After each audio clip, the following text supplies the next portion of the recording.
Hello.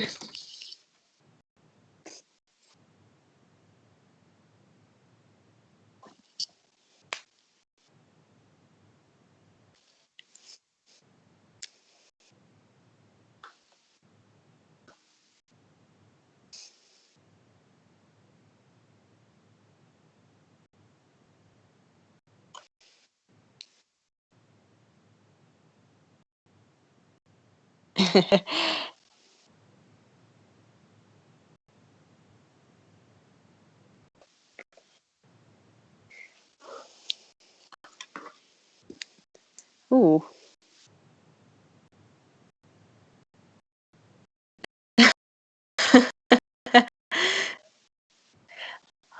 Everyone.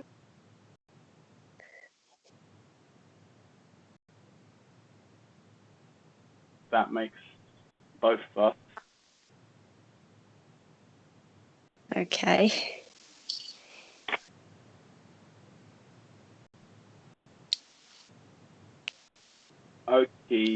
Okay.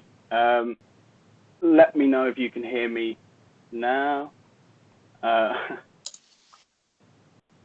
We are hopefully loud and clear. I just need some heads up. If you can just, okie doke. Right, I believe we are ready to go. Zoe, welcome to SUFCtv. I'm not sure, have you watched any of the previous interviews that I've done so far? Yes, I have. I've been keeping track of everybody on the SUTV so far. It's all been good. So you know what sort of situation you're in for with me today, which is good. I'm going to start by asking the question that I have asked everyone from the beginning. How did you get into football? What age was it? What was your... Who were you supporting growing up? Do you have any idols, etc., etc.? Yeah, well, I've always kind of been into football growing up since I was really little. My dad was a big football fan and taught me from a very early age that the best club in London was Chelsea Football Club, of course. So I grew up being a big fan of Chelsea, and I love watching them. I've always followed them, and we, gone to matches with my dad and take me and my brother to the park to play football and have a kickabout and everything. So I've always kind of been in football and my sports in general, but there wasn't much provision. I was even like 10 years ago, as much as there is now, I think. So I kind of went to local community workshops. It was kind of all mostly boys and stuff, but I'd kind of join in and get involved with things like that. And then I played for my high school team, and when I was, I think, 13, we got to a Surrey Cup final, and we played that at the Tooting Mitcham Stadium, and we won that. And then afterwards, a guy who was involved in female football in the local area came up to me and said, did you play for a club? And I didn't at the time, so he got me involved. I played for Croydon when I was 13 for a year, and then they folded, and then I joined Carshalton under 16s when I was 15, and I stayed at Carshalton for another 6 years playing for the reserves team, and then 2 seasons ago I joined Sutton, and that's kind of been my football journey so far. And have you been a goalkeeper your whole career, your whole footballing career? Kind of, yeah. Like as I said, when I kind of played in these kind of local kind of after school activity clubs and things in my local area, it was mostly boys, and they didn't really pass me the ball much. So I thought, if I go in goal, at least I'll get the ball at some point because they'll be kicking it at me. So I kind of didn't mind putting myself in goal. And then when I played for a little league, I think I played in defence, and then the goalie left, and I said, I don't mind. And yeah, I've always kind of played in goal ever since, really. So yeah, most of the time, it's like playing for an actual club, I've always been in goal. So would I be correct to assume that Petr Cech or Carlo Cudicini were one of your idols growing up? Oh yeah, absolutely. I mean, Petr Cech, whether you're a Chelsea fan or not, he's, you know, up there with some of the greats, you know, in terms of goalkeeping in the Premier League.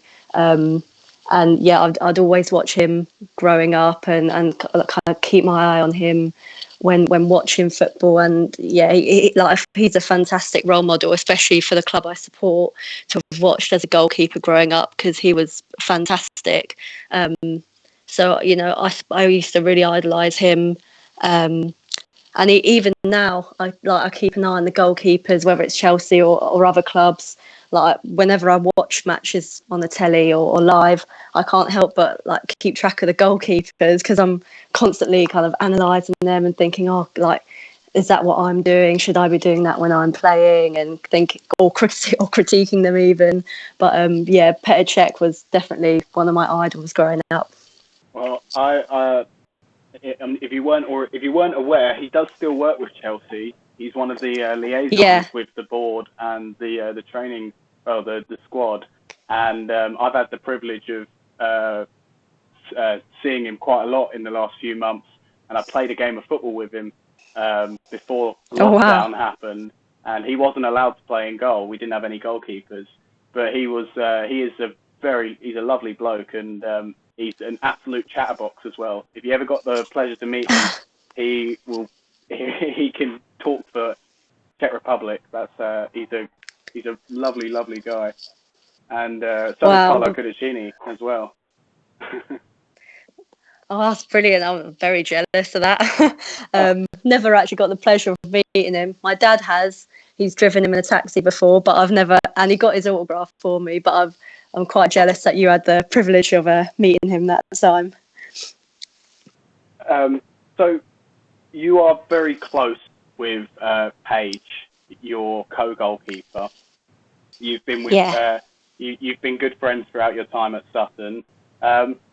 It must get tricky when both of you are fit and ready and raring for a place to start, because even though we have roll-on subs here, it's very rare that you see goalkeepers change in this game. So how do you go about? Do you ever get feisty between you and Paige when it comes to fighting for the position? No, I mean, not really. Like, first and foremost, we're teammates, and we want the best for each other, and we're kind of always supporting each other at training and things. You know, like Paige is a really, really strong kicker, and she'd kind of help me out of training and give me tips and things and help me improve. So we always want the best for each other. And the fact that there is kind of, with goalkeeping, there is like the one spot, it kind of helps us to both push each other, and we both want to make ourselves better and be the best that we can be. So I wouldn't say it gets feisty, but we help to push each other, and I think that's nice. And we have a really good relationship, and we always kind of supporting each other, and making sure that we're both doing well. So yeah, I think we learn from each other, and it's nice to have like a fellow goalkeeper to train with and push each other in that way. So yeah, I think it's a healthy relationship we have between each other, and yeah, it doesn't really get feisty at any points. But yeah, we both just work really hard, and over the last couple of years, it's been really strange, because Paige had the first kind of half of the season last season in goal, and then she got injured, and then I came in, had the second half. I got injured, and then she's had the first half of this season, and then obviously she was out, and then I've kind of taken over the second half. So it's been quite hard. We kind of split the seasons in half, really. But yeah, Paige is fantastic to work with, and yeah, we get on really well. Now, obviously, Paige isn't playing at the moment because she's pregnant, and most fans won't have come across this, as it doesn't really affect the men's game. But how do you come back after? Because we've seen a few players at Sutton go through this same problem. Well, not problem at all. It's a fantastic thing to have a child, but problem, worst word I could have used. But it's the it's obviously going to put a hold on your ability to play football for a while, and then everyone's seemingly desperate to come back. Like, it must be so difficult to make that time and the journey to come from having a child and then being match fit for the club. It's something that obviously we don't see in the men's game. Yeah, I mean, as you said, quite a few players have gone through that already that we've seen, you know, and we've had their children come in as mascots, which has been fantastic. 'Cause it really gives a good feel to the club, and we really want everyone involved.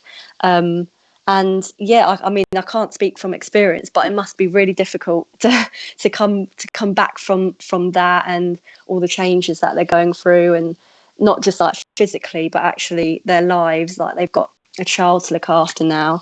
But I think when you have the drive and when you have that love and passion for football, it's hard to keep away. So I guess that, like, the players who are with us, who have kind of gone to have children, they've come back through that love of football as well, and it's something that they've been able to involve their children with at the same time, which is really nice, because then it's not two separate things. You know, I'm a mum, and football's on this, like, a separate thing. You can combine the both. It's a nice family feel.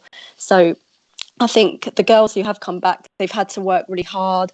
Like, we've got like FAYE and Hayley and Darcy, and, you know, soon to be Paige and Daisy as well. Or Daisy has had a child and come back. But I think, you know, when you have that drive and passion to come back into football, and you're prepared to work hard to come back, then you will. And I'm sure, you know, that will be the same for Paige and Daisy now.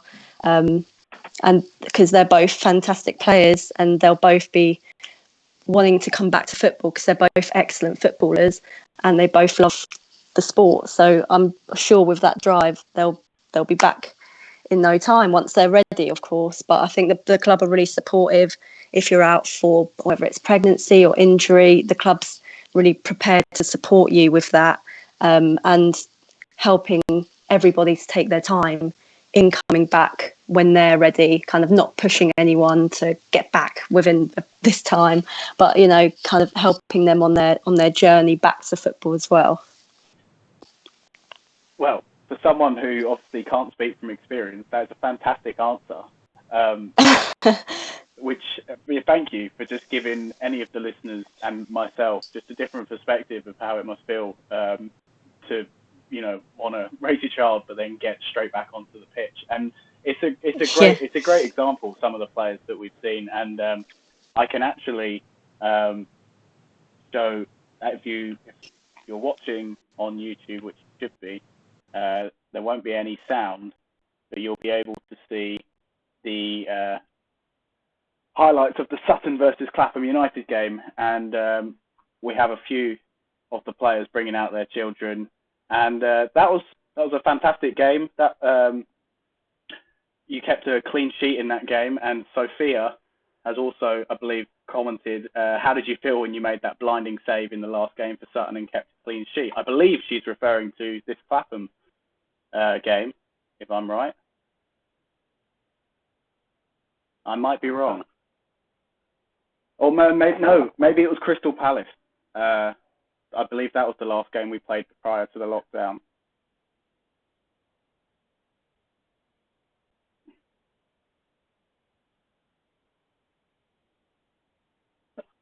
Oh, that's very noble and humble of you. You know, you're making so many of them. But as you can see as people will be able to see from some of the highlights, Sutton likes to play out the back, and yeah, Sophia was talking about the Palace game, so obviously you can't even remember the wonder save that they're referring to. But the one thing I like about Sutton is that we play from the back, and we like to play on the floor with a lot of passing.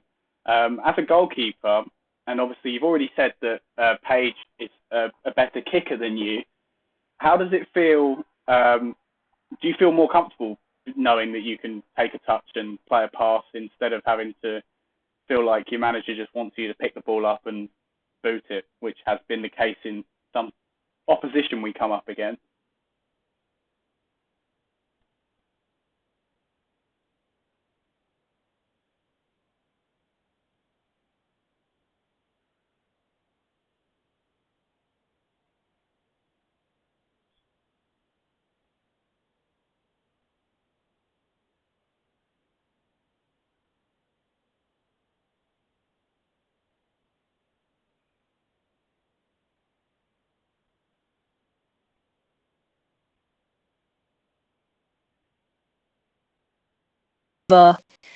And throughout the matches, I think I've slowly kind of become more comfortable playing with my feet, and I felt that every match. So I do like playing.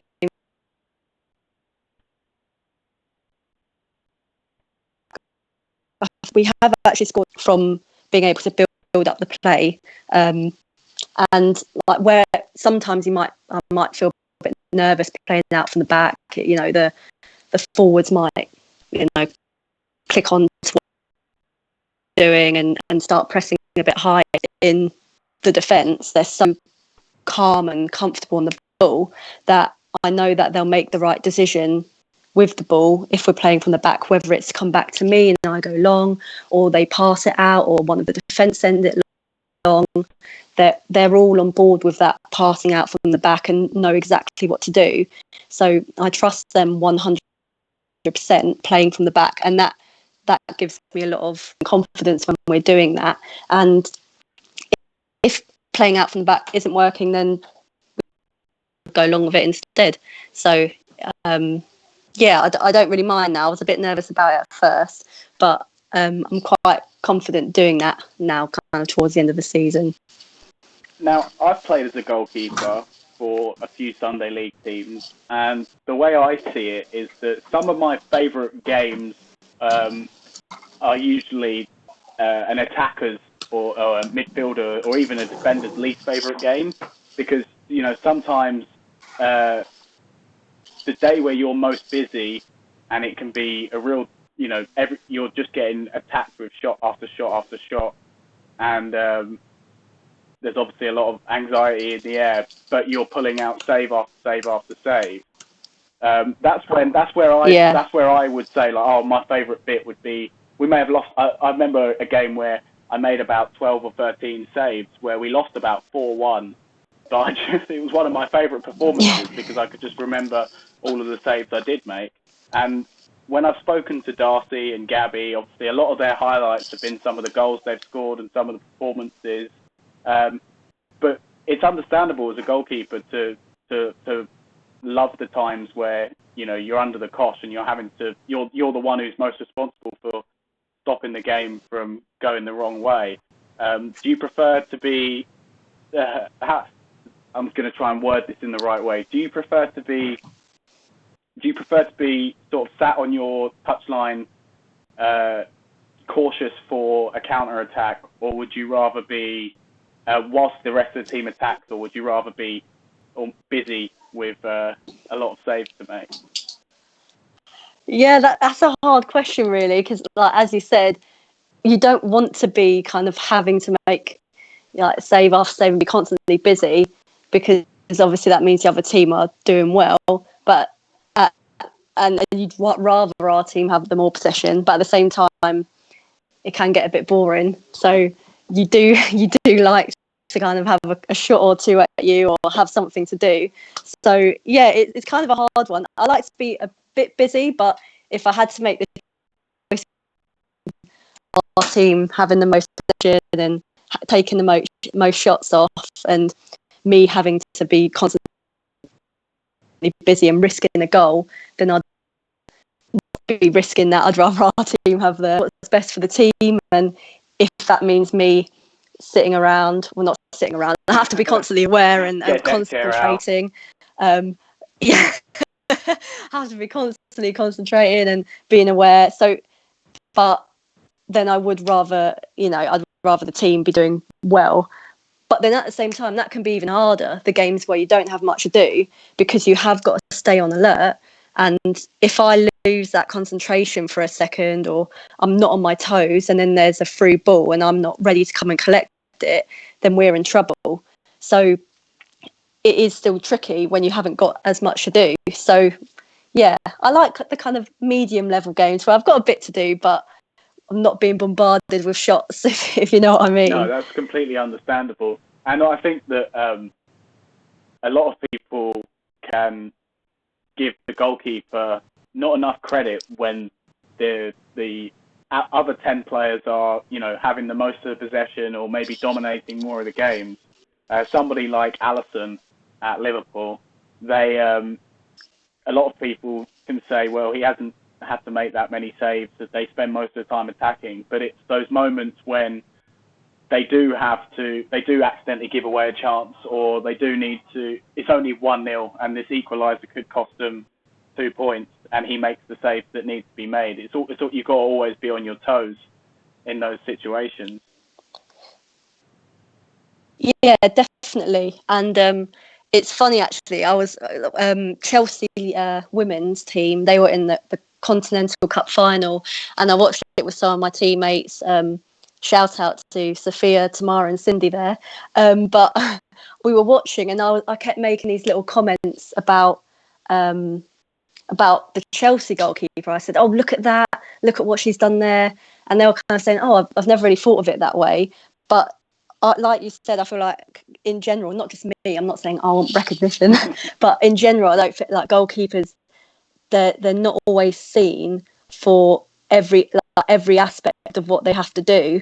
Like something that can look like an easy save wouldn't have been easy if they weren't in the right position, or they didn't take that couple of steps forward, or didn't make themselves big. And it's those really small little things that can make a difference in a game.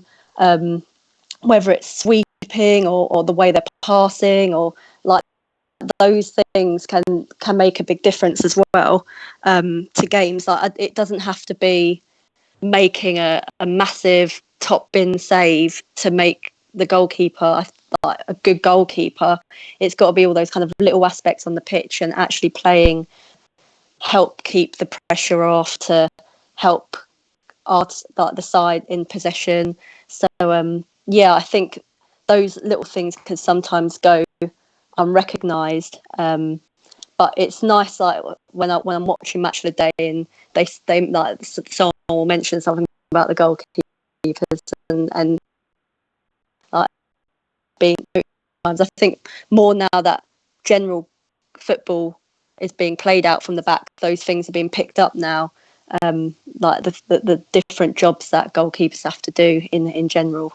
And the one thing that winds me up the most, when a goalkeeper makes an amazing save and somebody has the cheek to say, well, the ball went straight at him.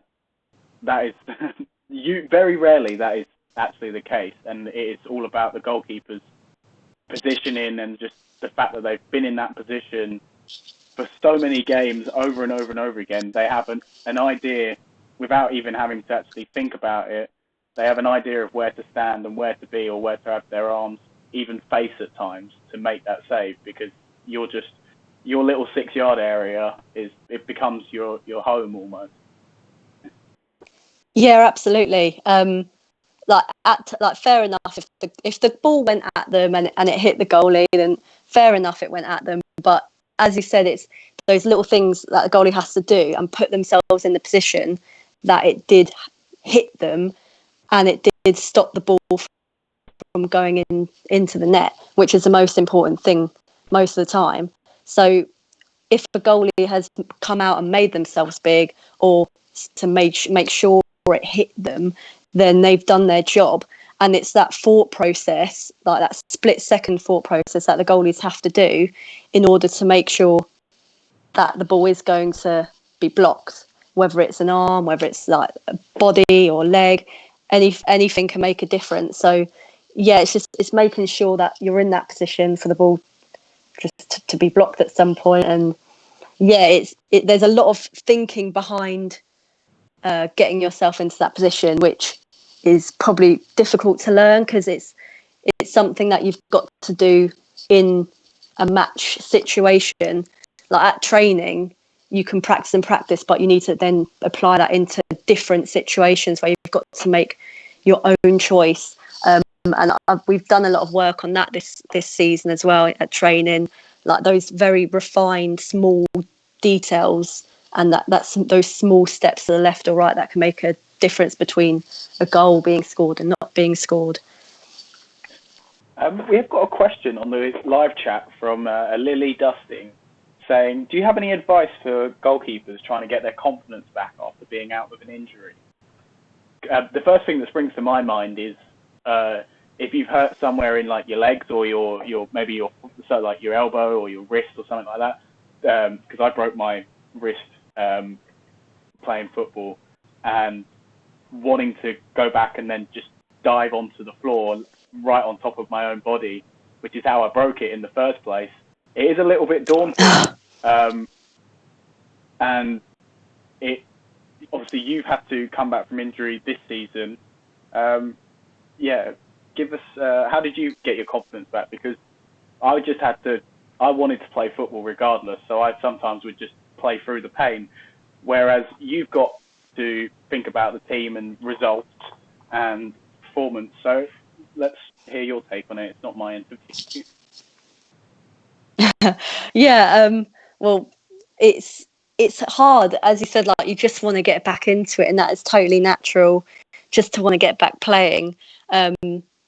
Because I broke my arm at the end of last season, which like I was absolutely devastated. I was, when it happened, I knew it wasn't right. I'd never broken anything before, but I knew it wasn't right. And at first I had like Duncan and Dave saying, "Oh no, it's all right. You might be all right for Sunday." And I was just like absolutely heartbroken because I knew I wouldn't be playing. I knew it wasn't right. And I think it's just that at first you go through that stage of, right, I'm not going to be playing football for a while.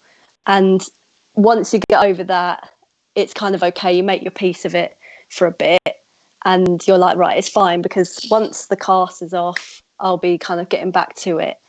Because I was 6 weeks in a cast, and then they said another 6 weeks without any physical activity or anything, and I thought, okay, that's fine, I can do that, because it will be pre-season by then and I'll be ready to start playing.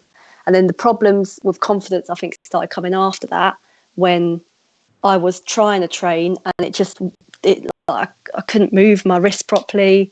It wasn't bending half as much as it used to, and I couldn't do things that I used to be able to do training, and it would kind of come training after training. I thought, it's still not right, and I'm thinking, oh my God, I'm never going to be back to normal. It's never going to be right. And I think you've just got to try and keep going at it and keep pushing, and know that every training session something's going to get a bit better and something's going to get a little bit better, and it's just about taking them baby steps and trying not to rush into it. And I mean, we luckily, the coaches and everyone were so supportive of that. They were saying, take your time, it's fine, don't rush it. And I remember used to think, oh, why do players rush? Like, just take your time, otherwise it won't be back. But then once that was me, I was like, oh no, I want to be back as soon as possible. But in terms of getting your confidence back, just remember that it's not going to be a overnight change. Once you're injured, it's not going to be like, it's not going to come back after a couple of training sessions. It will take a while. And like, don't put yourself down if after a couple of weeks it's not back to normal, because you won't, especially if it's a serious injury. So I think setting normal expectations for yourself. Don't set the bar too high, and just kind of take it training session at a time, and know that slowly but surely you will be back, as long as you keep that kind of growth mindset and you keep positive and listen to the advice of your friends and your coaches and your teammates, that things will be back to normal eventually. It might not be next week, it might not be in a month, but eventually, if you keep working, it will be back to normal and you will be happy again playing football and doing what you love. So I think it is just about setting goals that have normal expectation, like setting a good expectation for yourself, not reaching too high too quickly. So it takes time, but eventually you'll be back. So just, yes, try and stay positive and keep involved in some way, whether it's like going to a training session but not participating fully, or watching matches and staying in contact with your teammates. That's so important for your own morale and your own well-being, to make sure you're still involved. It might not be back as involved as you were, but some kind of involvement, you know, taking part in some of the training session, all of it, and then eventually you build up that strength again, and yeah, just slowly growing your confidence over a period of time. Fantastic answer once again. You've made my job as an interviewer very easy. With that being said, coming back from your injury, rebuilding your confidence, and then Sutton performing so well towards this second half of the season, or, you know, majority of the season, but almost unstoppable towards the end of the season. How have you, is this the best you're playing at the moment? Do you feel really good having come back from the injury to now be playing so well with Sutton? Well, yeah, probably, yeah. I felt like I built up a lot of momentum at the towards the last half of the last season, and then obviously that all stopped at the injury. And then coming back, I feel like the Watford game was my first game back and we lost. But I wasn't feeling myself, not as like I wasn't well, but I just didn't have that confidence to be back playing yet. It was my first match. I didn't know until the day before I'd be playing, so I was kind of uneasy about it all. But yeah, I feel like every match I've kind of gained a bit more confidence, and felt a bit better every match, and taken what I've learnt from training into the matches, to now where I felt like I'm kind of playing better than I was at the start, which is like a good thing.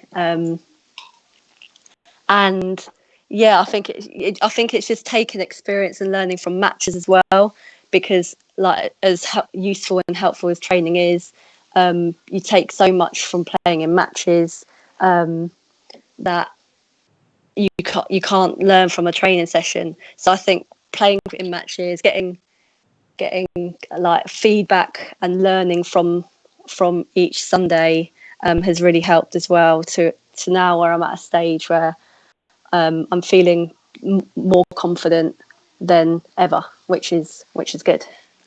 That's fantastic to hear. It's great for Sutton, it's great for you.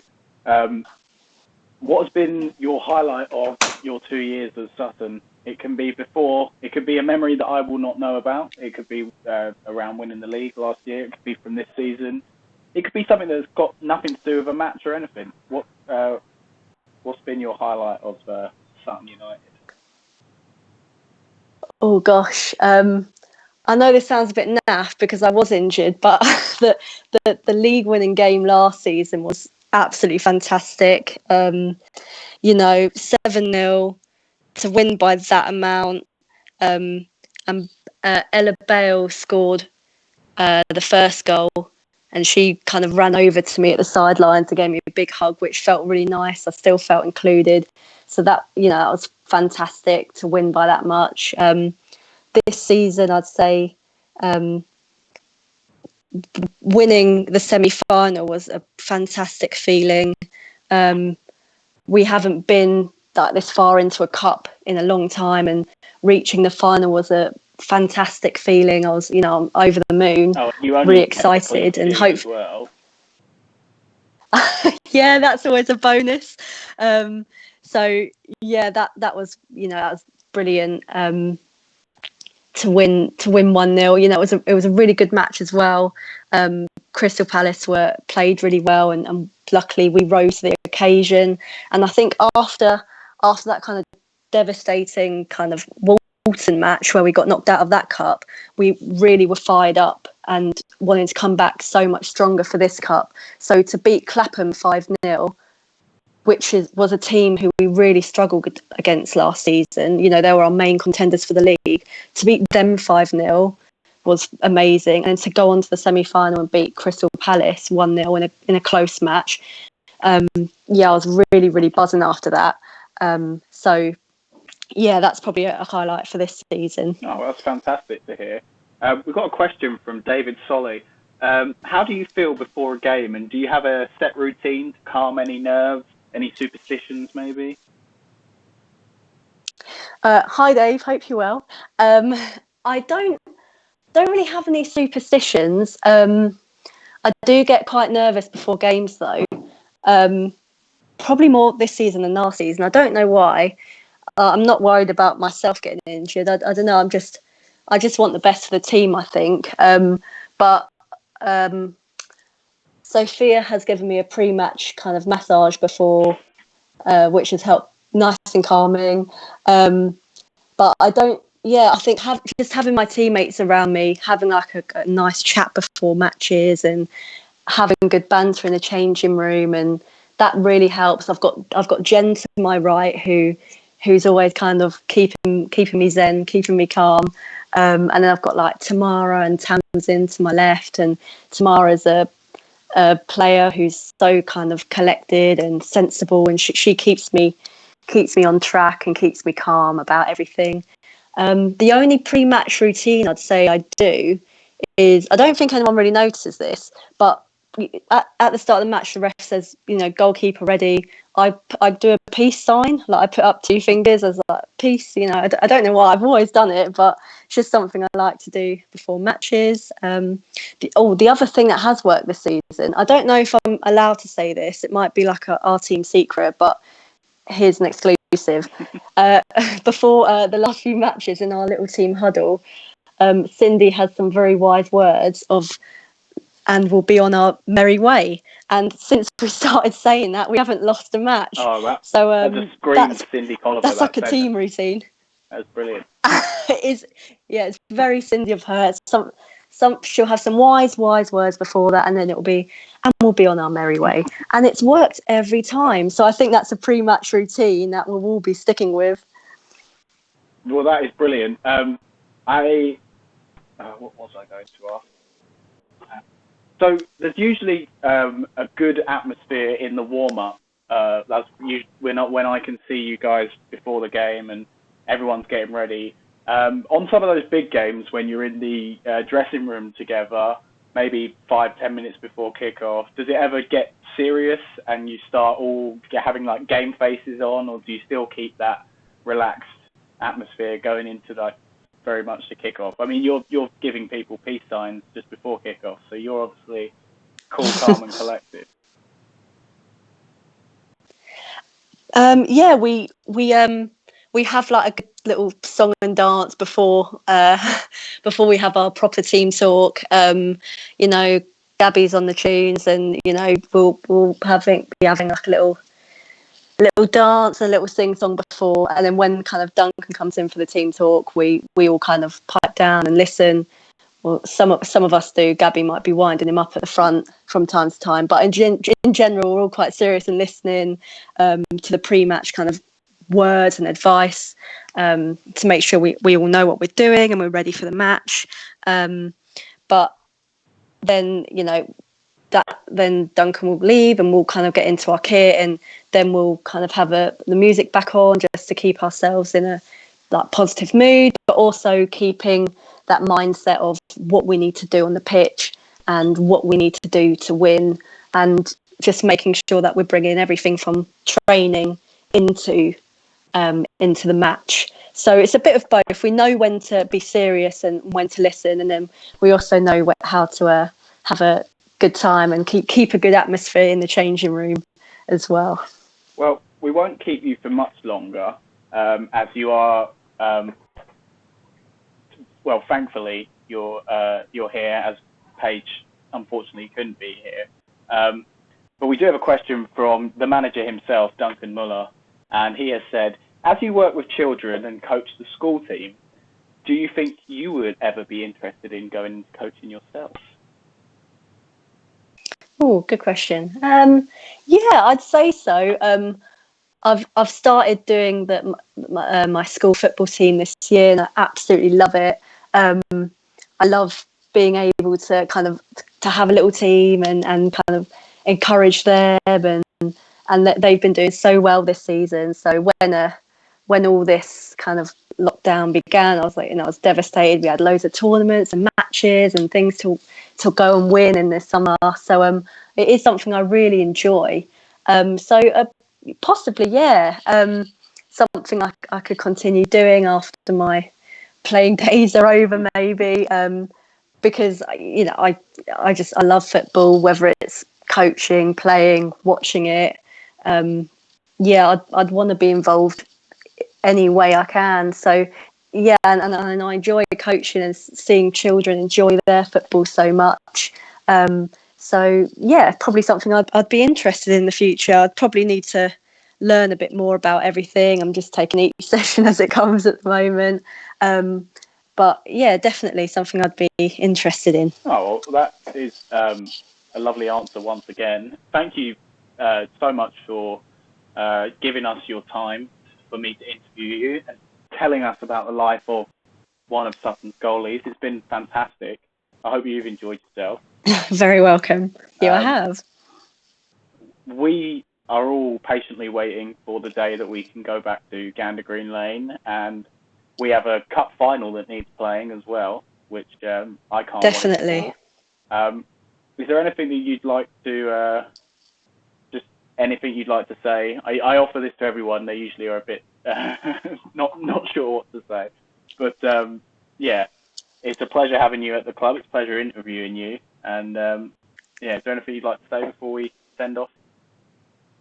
Oh, well, thank you first of all.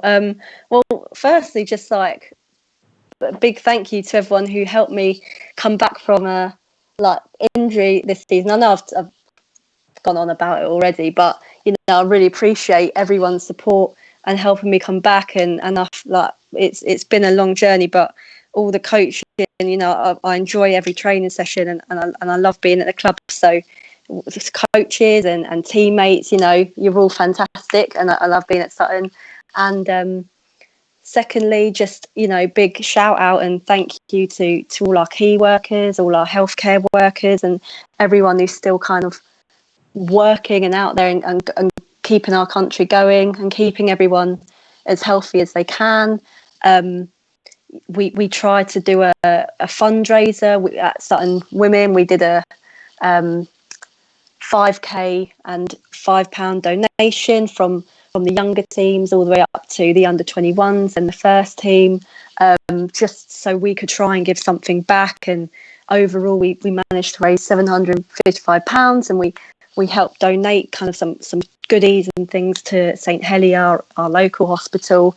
It felt really nice to give back as like a thank you, a very well deserved thank you to everyone who's risking their lives every day to keep us all ticking over. So a big shout out and thank you to anyone involved in healthcare working or whether it's anything in the country who's helping us to keep going, whether that's supermarket workers, everybody. So thank you if you're involved in that. Oh, well, thank you very much, Zoe. It has been a pleasure having you on here. We look forward to seeing you again soon when the football season is brought back. I want to reiterate what she said, and that here at Sutton we are very grateful. We're doing whatever we can. We're hoping that everyone else is doing whatever they can to help out in this situation, and we're just trying to keep Sutton fans entertained with a little live stream every week. So thank you very much, Zoe. It's been a pleasure. Thank you everyone watching at home. We will see you maybe next week. We're not too sure. We'll let you know when we do. Thank you very much. We'll see you later, and goodbye.